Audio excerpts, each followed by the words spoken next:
Et si une montre pouvait non seulement te donner l'heure, mais aussi détecter une anomalie cardiaque, analyser ton sommeil, mesurer ton oxygène dans le sang et même t'alerter avant que tu tombes malade. Et si en plus, tu n'avais à la recharger qu'une seule fois par mois?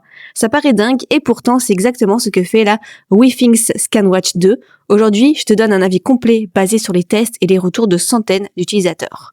C'est une marque française, Withings, qui est spécialisée dans la montre connectée et la santé particulièrement. On a plus de 5000 avis sur Amazon, une note moyenne de 4.1 sur 5. La version ScanWatch 2, elle améliore la précision. Elle ajoute le suivi de température et conserve son ADN, c'est-à-dire l'élégance, la santé et l'autonomie. Elle ressemble à une vraie montre classique. Elle est sobre, élégante, fine. On a un verre saphir inrayable, contrairement à la plupart des montres connectées en plastique. Elle est disponible en plusieurs tailles, 38 mm et 42 mm, en couleurs noir, blanc, bleu ou rose. Elle peut se porter en costard, en tenue de sport ou au quotidien sans avoir l'air d'avoir un gadget geek au poignet. Alors, côté santé, eh bien, en fait, on a l'ECG médical en 30 secondes. C'est-à-dire que tu poses ton doigt sur la montre, elle trace ton électrocardiogramme. Elle détecte la fibrillation auriculaire, c'est l'une des causes principales d'AVC. Johan, un des clients, raconte que cette fonction est rassurante. Aquarius confirme que là où sa Galaxy Watch détectait de faux problèmes, ici, cette montre, elle est bien fiable. On a du SP02 et respiration, c'est-à-dire que ça mesure ton oxygène dans le sang.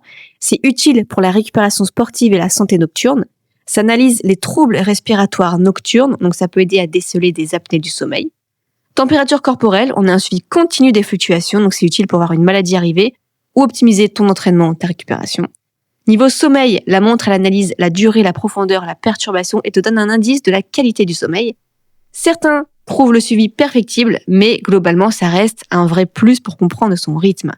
Au niveau de l'autonomie, là, on a jusqu'à 30 jours d'autonomie annoncée. En pratique, on a plutôt entre 15 et 25 jours selon l'utilisation.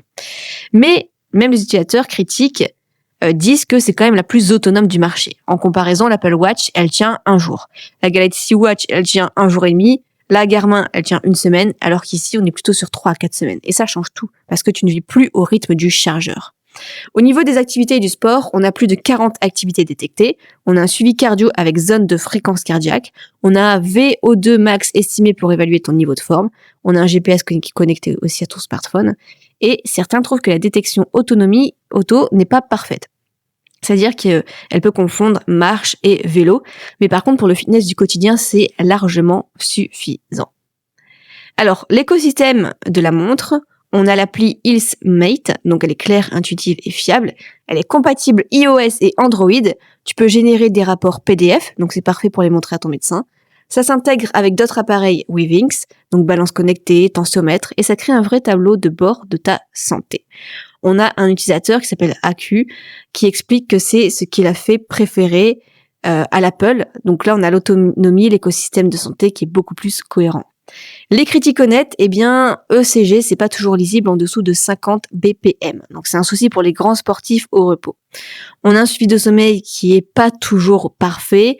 Ça peut s'arrêter si tu te lèves la nuit, par exemple. Certains la trouvent chère puisque, bon, le prix est quand même assez élevé pour une montre connectée.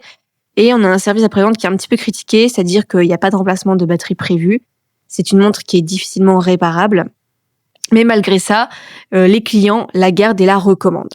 On a Johan, par exemple, qui l'utilise depuis plus d'1 an, qui dit qu'elle est toujours aussi fiable qu'au premier jour. Aquarius qui dit qu'elle est increvable, elle est robuste, elle est incomparable à Samsung ou Apple.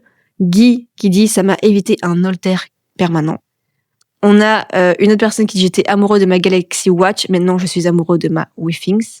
En résumé, en gros, même ceux qui notent ses défauts reconnaissent qu'elle reste la montre la plus équilibrée pour qui veut de la santé, de l'autonomie et de l'élégance.